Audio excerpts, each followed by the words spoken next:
The '76 Olympics produced Ray Leonard, who charmed the public with his sunny disposition and brought glamour to the little men. Now another charismatic star is rising in the boxing heavens, rising from the streets of New York and Madison Square Garden. He's grown from a boy to a flashy three-time Golden Gloves champion to the Garden's most popular young pro fighter, finally to a matinee idol clad in red leather, all on New York's main stage.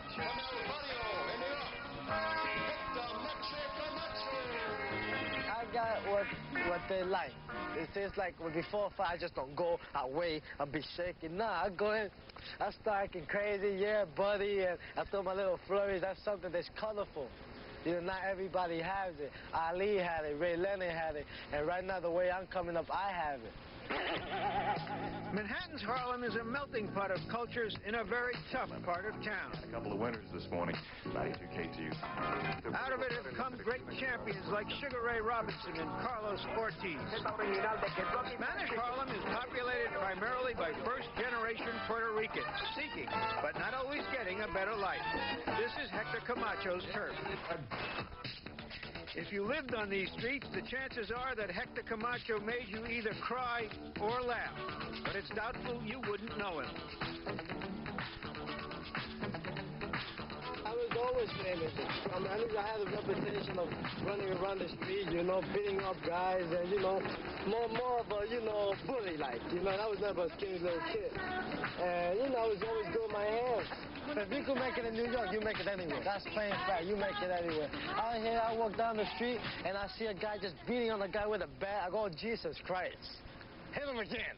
You know, that's our attitude. You know, we grew up with that roughness. I seen that when he was a kid that he liked to fight. He was always in fights, street fights, alley fights, gang fights, school fights, family fights. This fights to be fighting, that's all. You know, it's in him. You know, it's like Michelangelo was born to paint pictures. Hector Camacho was born to knock guys out.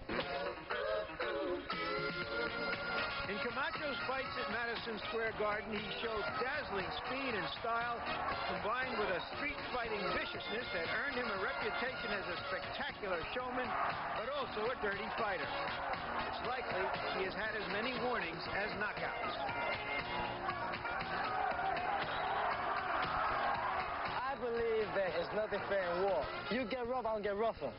You know, I'll let you know I'm the boss.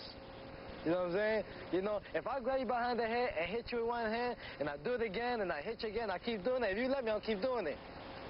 You know, it's like if you got money and you walk down the street, if I know you got money and you know you got money, and you know if you're going to pass through that, you're going to let me take your money, I don't take it.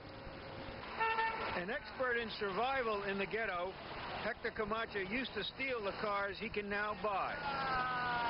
I love cars. I started driving at the age of 14. Who's going to let me a car? I don't got no license. When I want something, I'll get it. I just take them, buy it, take care of it. And one day when they run out of gas, I got no more money, I just leave it there. Eventually, Camacho's game came to a halt. He was caught and put in prison for 3.5 months, and it changed him. It wasn't fun no more. You know, I look at the walls and talk to myself. And then talk to myself and hey, look at me, I'm talking to myself. Look where I'm at. Oh, God, please give me another break. So life had a chance, you know, to show him that life wasn't, you know, that's a bowl of cherries, you know. That life was something you had to live and learn and make him be a man, which he learned how to be. And once you learned how to be a man, you learned how to be a champion. Finally, God gave me a break, a 5-year probation. I told the judge I was going to do it. I'll become a world champion. I'm a world champion right now. And it's 1 down, 2 to go. I want to be a 3-time champion. John Montez was a victim of Camacho's new attitude, which was to put his great energy, ambition, talent, and viciousness into the ring. He knocked out Montez in 1 round.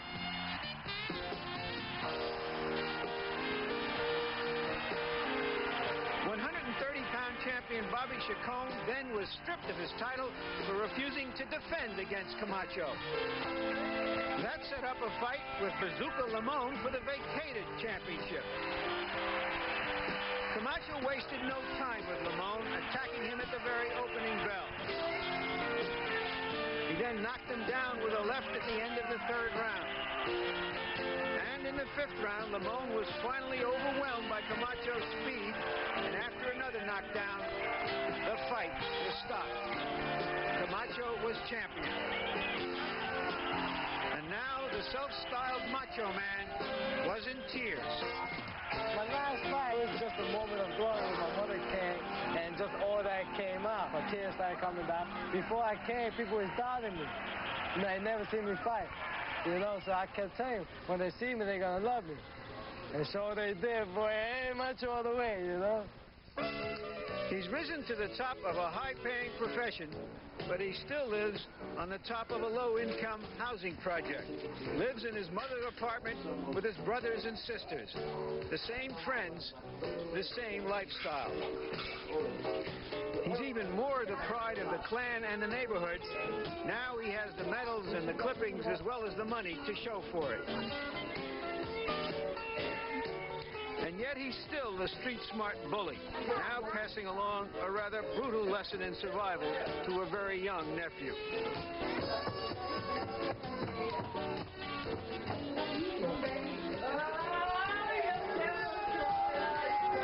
And yet he has managed the rare trick of turning a very negative force into a positive one.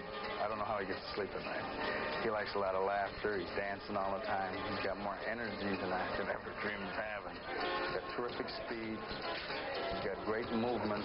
He puts combinations together really well. He's always gets himself on balance. He's intense, and he's got a heart that big, and he's got this feeling that he's not going to get beat, that no one's going to beat him, and he thrives on that. I have a dream that I hold in my heart, and I won't let go. Welcome to tomorrow. I'm on my way. So goodbye, yesterday. I want to be a perfect example for my people. I'm living my dream. This is what I always wanted to be. You know, I want to be the best at what I got, at what I know. I always want to dress in leather suits. I want people to know that I'm the baddest mother around.